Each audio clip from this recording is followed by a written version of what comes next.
Hello and welcome back to Virtual School. I hope you enjoyed our day together yesterday. I know I did. Like I said, these videos are a little different. It takes some more time and we're going to be working together. So again, if you need to take breaks in between subjects, that is all right with me. Just make sure that we go back and we do watch each and every part of the video so that we can be all ready by time we have to go to 4th grade. So make sure let's work hard and let's get this day started. All right, of course today we are going to start with Bible. We're going to continue our devotional series, Indescribable 100-Day Journey About God and Science. Today we are on day 13 and it's titled Even the Rocks. And so before we get started, our focus verse for today, it comes from Psalms chapter 98 verse 8, and it says, "Let the rivers clap their hands, let the mountains sing together for joy." And again, our title is Even the Rocks. Once, as Jesus traveled to Jerusalem, a crowd of people gathered around him and began shouting out praises for all the miracles they had seen him do. But the Pharisees didn't like this, and they wanted Jesus to tell the people to be quiet. But Jesus said, "I tell you, if they keep quiet, the stones will cry out." And that comes from Luke chapter 19, verse 40. Jesus can make even the rocks and stones sing his praises. And that seems to be exactly what's happening just a few miles outside of Butte, Montana, where an unusual rock formation has people listening to the songs of the ringing rocks. When someone strikes these special rocks with a hammer, the rocks ring like a bell. The shape of the rocks, their size, and how they are stacked cause each rock to produce a different sound. Scientists aren't sure exactly why these rocks ring. They think perhaps it's because the rocks have iron in them. But Christians know the real reason. The rocks ring because God created them to ring. The Bible tells us in Psalms chapter 19 verse 1 that the heavens tell the glory of God and the skies announce what his hands have made, and so do the animals, the trees, the oceans, and every single thing God has created. They all declare God is awesome and he is our creator. Even the rocks ring out with his praise. So right now I'm going to play a little clip of these ringing rocks from Montana. So enjoy.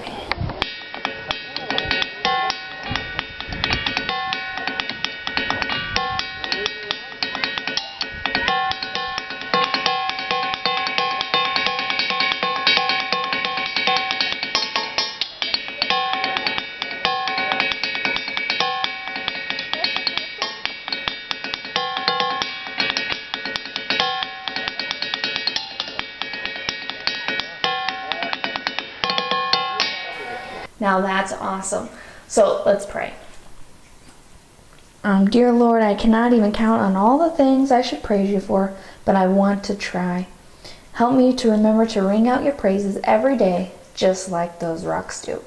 In your name we pray. Amen. All right, for math today, we're going to start off. I'm going to give you an option. You can either do extra math or you can do reflex. So pick one or the other and go until you get the green light on reflex or until it tells you to sign out on extra math. Go ahead, pause the video and begin.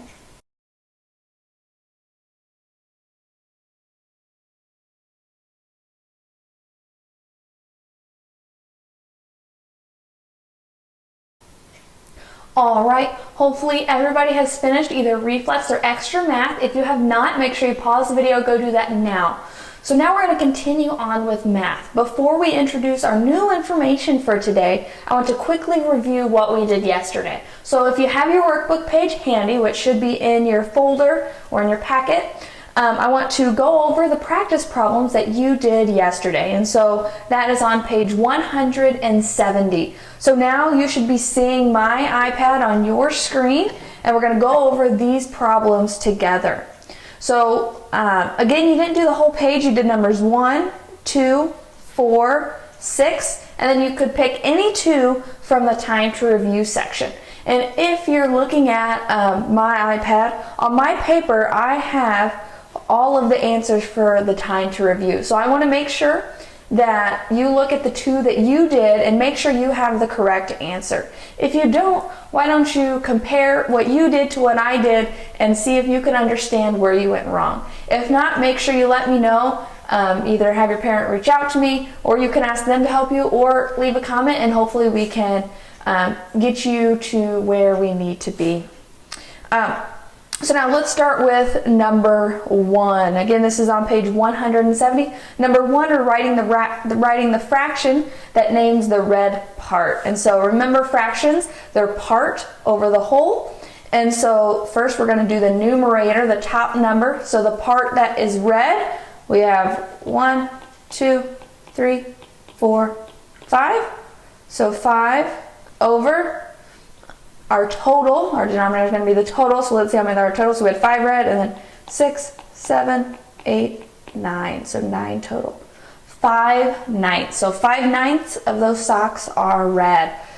Next, we have just some circles there. And again, we're writing the fraction for the part that's red. So our numerator, the top number, is going to be the part that's red. And I see 1, 2, 3.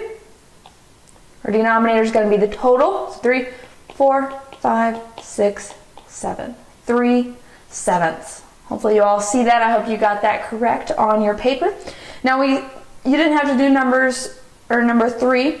So now let's get to number 4. And there we're circling the part of the set, we're solving, and we're completing the sentence. So like we did yesterday, it wants us to write the division problem for 1/5 of the mugs that hold chocolate. So first we need to see how many mugs there are total. So let's count the mugs. 1, 2, 3, 4, 5. There are 5 mugs. And so we have 5 divided by the denominator of our fraction, 5 divided by 5. And we know that 5 divided by 5 is 1. So 1/5 of 1 is 1. Hopefully you'll see that. If you have any questions on that, remember, make sure you contact me or ask a parent, ask a sibling, somebody that can help you so we can all be able to understand. And then the last one, number 6, again, we're solving and completing the sentence to answer the question. There are 12 eggs in the carton. 1/6 of the eggs are broken. How many eggs are broken? So it tells us without counting that there are 12 eggs total in the carton. So we know that first we're going to write the total, 12, divided by, what are we trying to find? We're trying to find 1/6. So we're going to divide by the denominator, which is 6, 12 divided by 6, and hopefully we can know this, hopefully we can remember this by now. If not, hopefully we're getting better at remembering our math facts through reflex and extra math. So 12 divided by 6 is 2. So we know that 1/6 of 12 is 2, and that 2 eggs are broken, and we can see that in the picture there. So again, if you have any questions, make sure you ask somebody, ask me, and hopefully we can get you where you need to be. So now that we reviewed for yesterday, we're going to go to our new content that we're going to do for today. And today we're going to be moving on to, once my PowerPoint comes up here, we're moving on to adding and subtracting like fractions. So hopefully you're still able to see my screen. Add and subtract the like fractions. And so before we learn how to add and subtract fractions, we need to figure out what like fractions are. And so like fractions, those are fractions that have the same denominator. And so yesterday we reviewed, hopefully you can remember now, denominator, down, right? That's the bottom part of our fraction. So if fractions, if they're like fractions, are going to have the same denominator. And so now on your screen, we see examples of like fractions. So hopefully we can see that all of these fractions, they have the same denominator. 3/8, 5/8, 7/8. They all have 8 as the denominator. So those are like fractions. Next, we see some examples of not like fractions. So all of these have a denominator, but they're different, right? 5, 8, and 4. None of those are the same, so those are not like fractions. So we're not able to add or subtract those yet. In the later grades you'll learn how, but for now we're just adding and subtracting like fractions. And like fractions have the same denominator, same bottom number of the fraction. So if fractions are like, if fractions have the same denominator, they have what we call common denominators. So common denominators, that's going to be our fancy term, our fancy word to describe like fractions. And so, well, this didn't go like I wanted, but so common and then not common. So I'm going to put some examples on here that show our fractions with common denominators and our fractions that do not have common denominators. So some examples that have common denominators, say I'm going to have my denominator, we're going to do fourths. So I have 1/4, right? That's common. 2/4, common. 3/4, 4/4, right? They all have the same denominator. So they're common, they're like fractions, they have common denominators. But now on the other side, we're going to work with fractions that, or we're going to show fractions that do not have common denominators. They're not common denominators, they're not like fractions. So if I have 1/2, my denominator is 2, 1/3, 1/4, 5/6, right? These denominators here, they're not the same. So since they're not the same, since they're not common, we're not able to add or subtract those yet.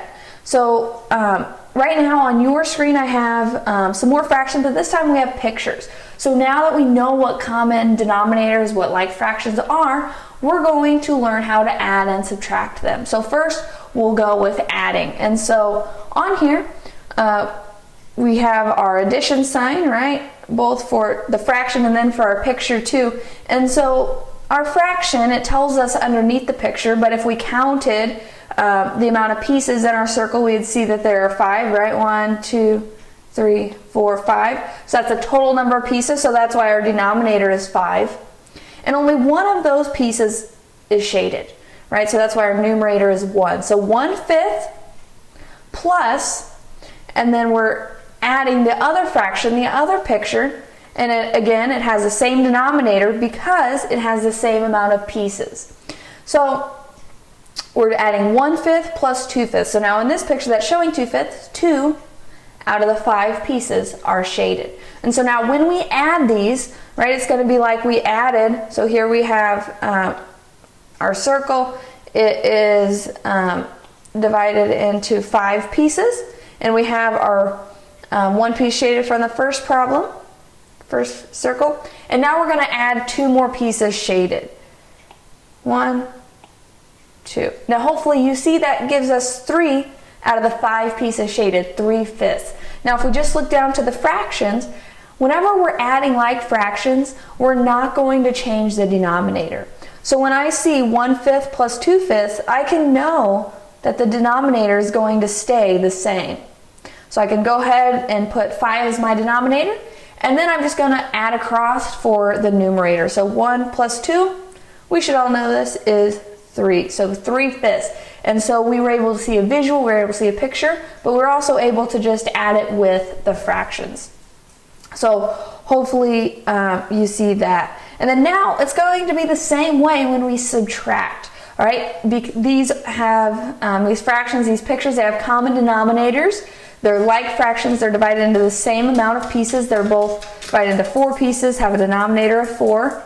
Right, so automatically they're like fractions. I know my denominator is going to be 4. And now again, I watch my sign though, but I'm just going to subtract straight across. 3 minus 2 is 1.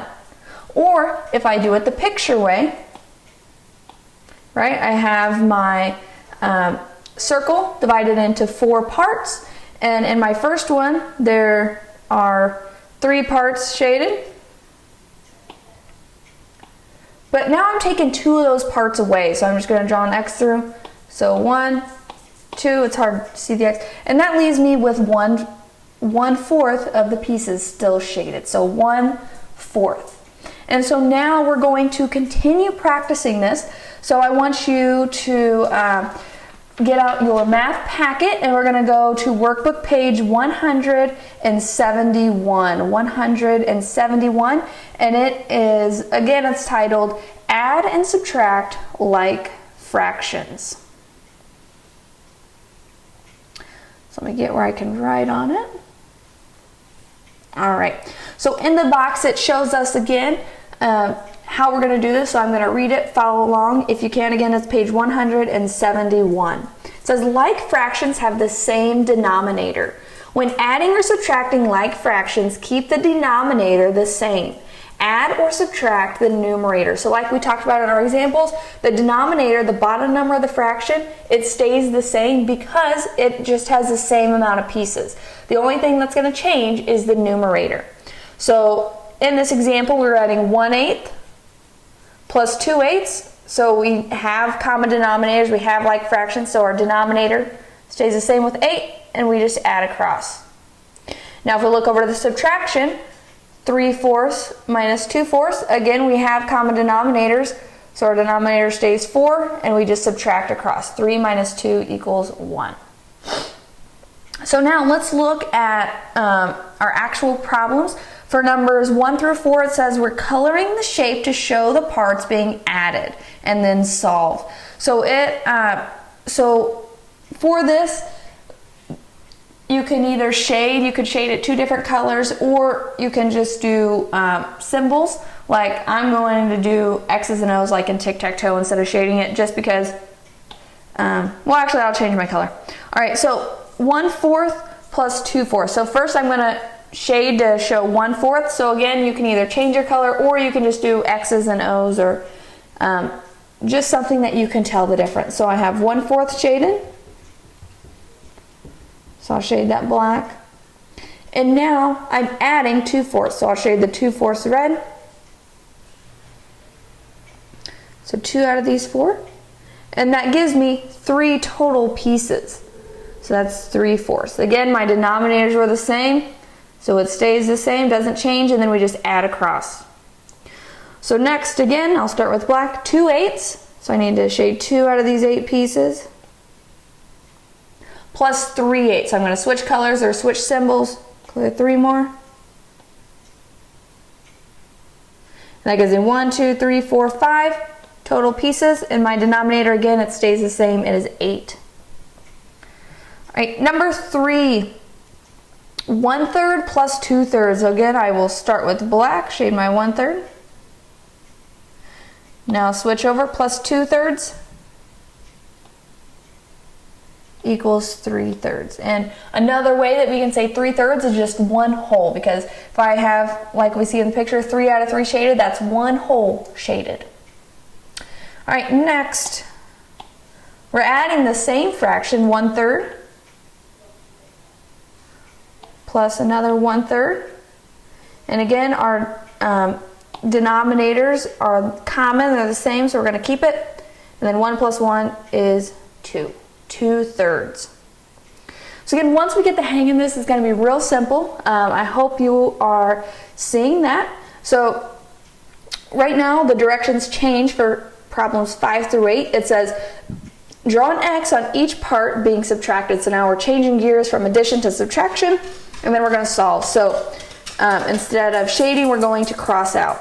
So 5/6 minus 2/6. 5/6 minus 2/6. So it already has the 5/6 shaded, so now we're going to take 2/6 away. And that gives us 1, 2, 3, 6. Right? Our denominator does not change. Next, it has the 4/4 already shaded for us. We're taking 1/4 away. So that gives us 1, 2, 3/4. So again, our denominator stays the same, and we just subtract across.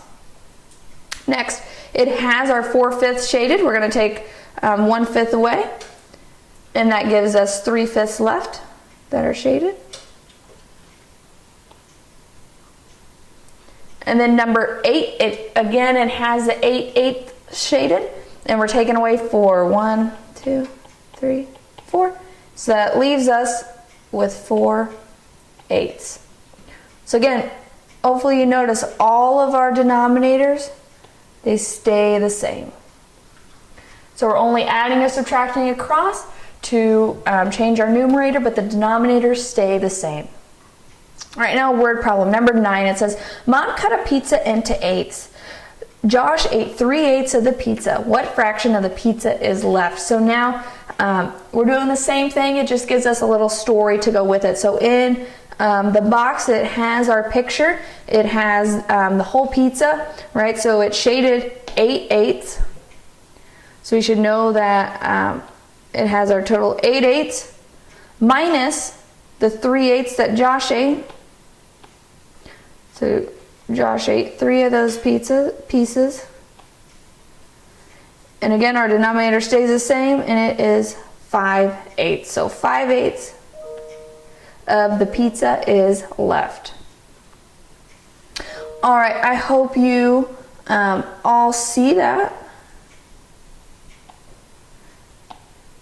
And then now we're going to go to the back side, and you all are going to do the back side. It won't take you very long, so you're going to do problems 1 through 9, and then on time to review, again, just pick 2.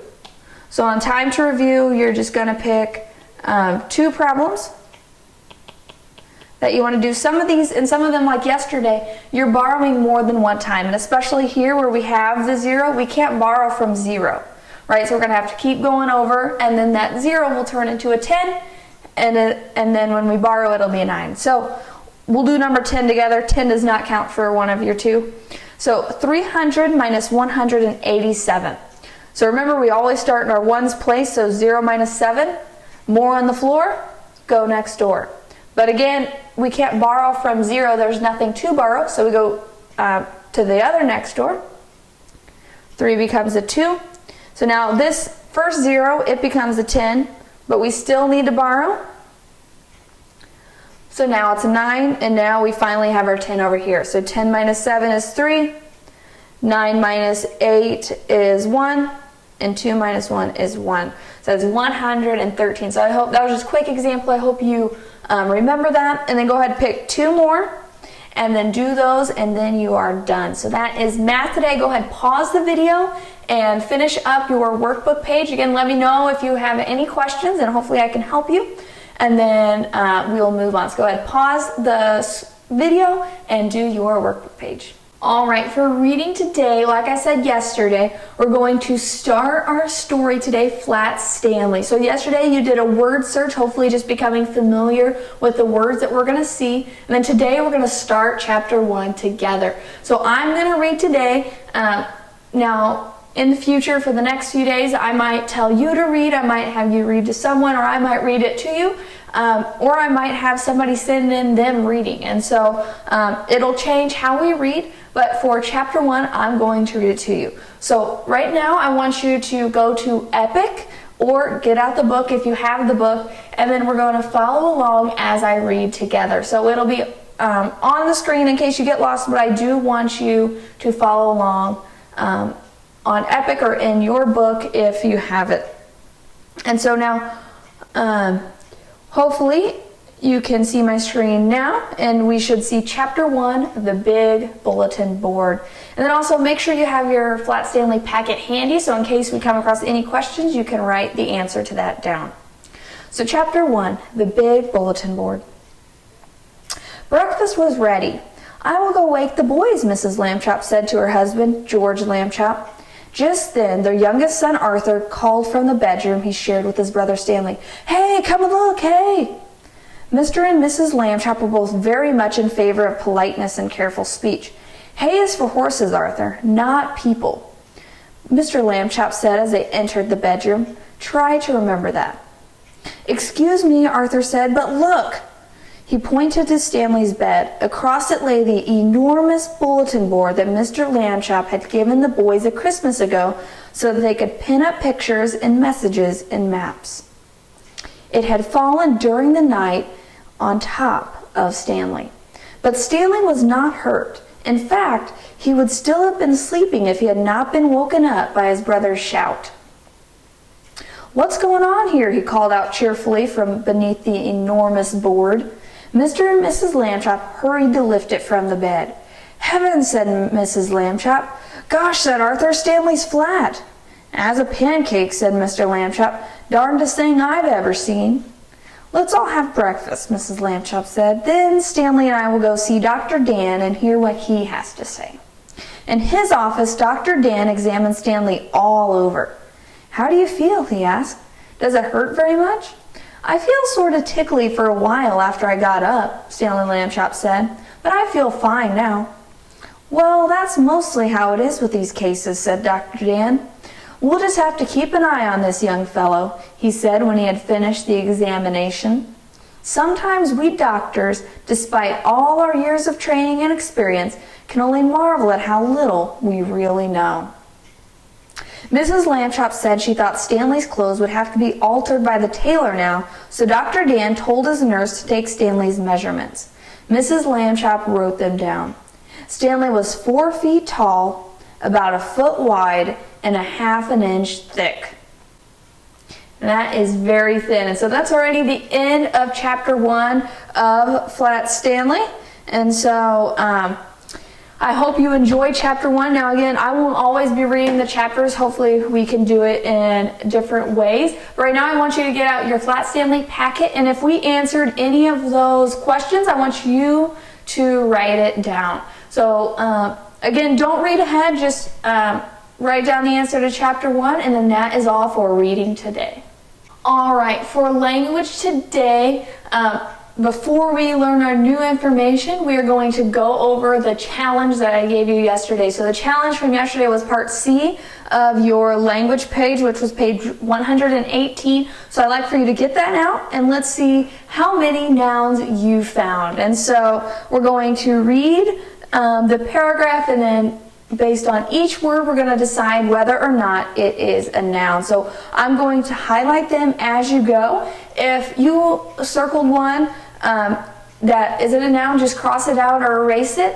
And then if you didn't have one, just go ahead and circle it, highlight it, underline it, so that you know that it is a noun. And then I hope you understand why. If not, make sure you ask somebody in your house, or leave a comment or message me, and I can hopefully better explain that to you. So again, our challenge was part C. So Jesus once told the story of a woman who had lost a coin. So now let's go back. Let's find all of the nouns. So I know Jesus person, once told the story is a noun, of a woman who had lost a coin. Coin is another noun. So so far we have 4.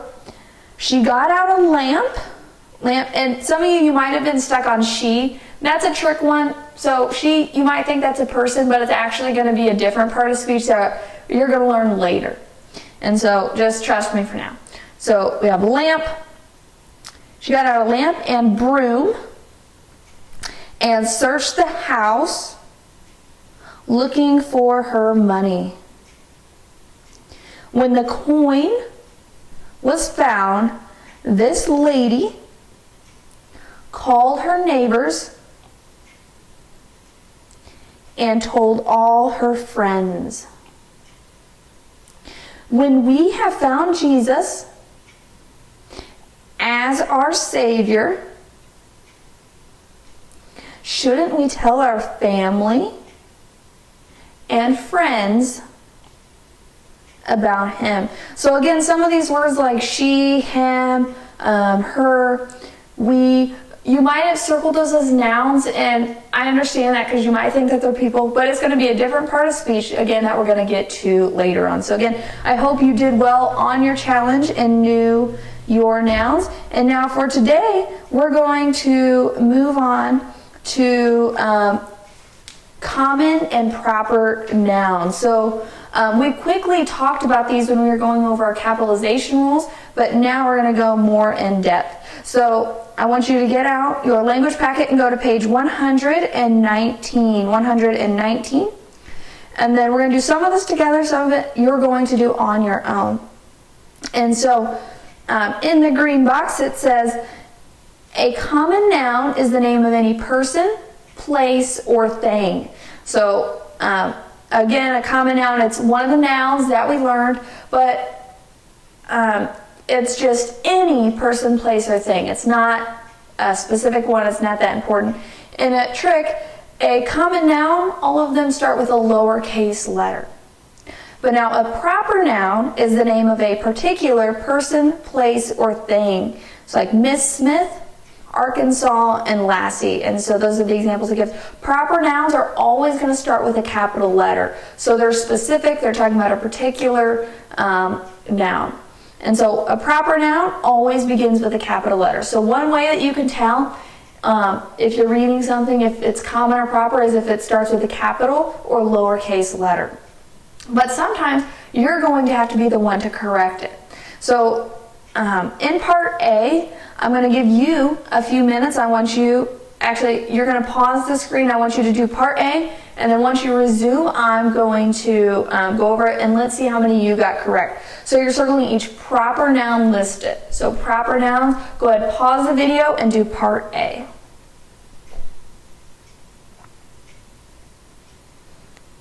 All right, now hopefully you have finished part A. If not, pause it before until you get the part A done. And so now let's circle all of the proper nouns. So proper nouns, again, it's the name of a particular person, place, or thing. It's going to start with a capital letter. So Swiss Alps, again, it's talking about a particular one, so it's proper. Hudson River, also proper. Book, not a particular noun, not a particular thing, so it's going to be common. Mr. Lockwood, that is a particular person. Owl, nope, that's just common. Rodeo, again, that's just common. Church, just common. If we were talking about the name of an actual church, Taylorville Christian Church, then that would be capitalized. Pacific Ocean, that is capitalized. Doctor, it's just common. Library, again, just common. Parade, just common. Cowboys, common. Gordon, yep, that is a particular person. Chicago, again, that's a proper noun. And then pencil, that's just common. So hopefully you were able to identify all of our proper nouns in part A. And so now I want you to, I just want you to do the first 5 of part B and the first 5 of part C.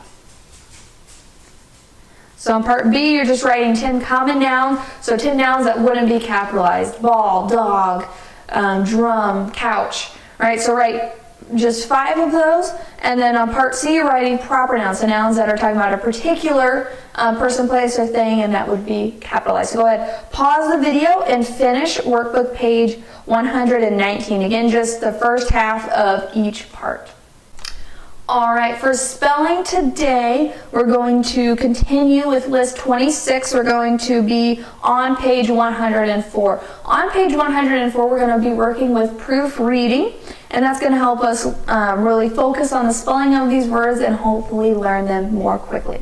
And so for the first part, we're going to read each phrase, and then if an underlined word is misspelled, mark it. If all the underlined words are spelled correctly, mark all correct. So we're going to look at the underlined word or words in each phrase, so the ones beside each bubble, and then if the underlined word is misspelled, you're going to mark that box. If all of the underlined words are spelled correctly, you're just going to mark the one that says all correct. So let's do number 1 together. So we have a crying baby. So we can look at our list and find, see if it's on our list. And some of these will not be on our list, but crying, not on our list, but looks right to me. Littlest, not on our list, but again, it looks right to me. Tiniest, tiniest. This one is on our list. And it is not spelled correctly, so we would mark that box, tiniest. And so I don't have it where I can write it right now, but mark tiniest, and then that's how you do that. So if tiniest would have been spelled correctly, then we would mark all correct. So go ahead, and then on the second part, you're going to read each sentence, and again, if the underlined word is misspelled, mark it, or mark the all correct, but this time it's in a sentence. So go ahead, I want you to do all of page 104. All right, so hopefully now you have finished your spelling workbook page, and what a long day again that was. So again, thank you for watching all of this video, hopefully doing all of the activities and workbook pages and readings that we do together, because that is what's going to help us the most. Even though we can't be in our school building, we still have to learn all the things that we need to be ready for 4th grade. And so hopefully again, we're working as hard as we can. Staying focused. If you need those brain breaks in between subjects, that is all right, as long as we do each and every part of the video. So I hope you guys have a great day. I enjoy being with you through this virtual school. And then go ahead and have a great rest of your day. If you get bored, check out some of our websites that we use at school. The math games, the Spelling City, reading in your spare time. But go ahead and have a great rest of your day. Check back here tomorrow at 9 o'clock.